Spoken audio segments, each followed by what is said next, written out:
Pope Francis and his legacy. Chapter 2. Fiducia, Supplicans and other pearls. Francis was a popular pope, but the question is, what has he really left to the Church?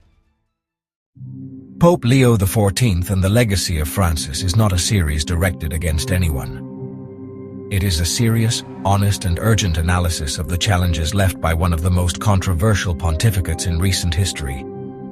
Because when a pope dies, his influence does not die with him, and the new pope does not start from scratch.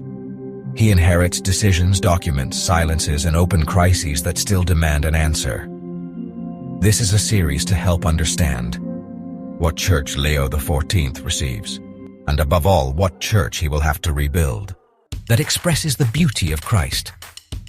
One of the most controversial documents of Francis's pontificate came to light in December of 2023.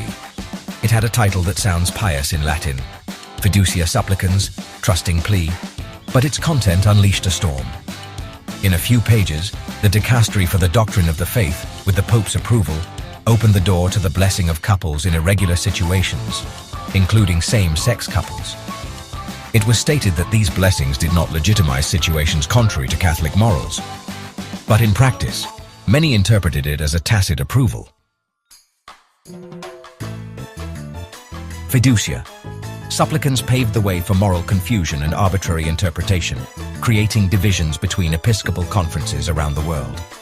The error has spread, and the question is, now what?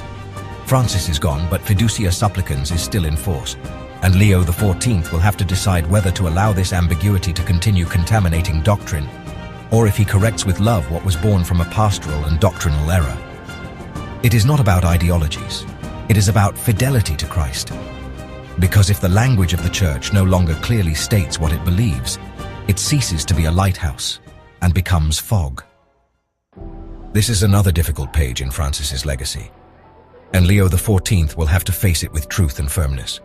Because when words bless sin, mercy demands that they be corrected.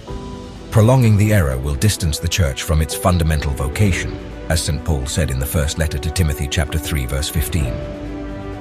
In its full context, St. Paul writes, "But if I tarry long, that thou mayest know how thou oughtest to behave thyself in the house of God, which is the church of the living God, the pillar and ground of the truth."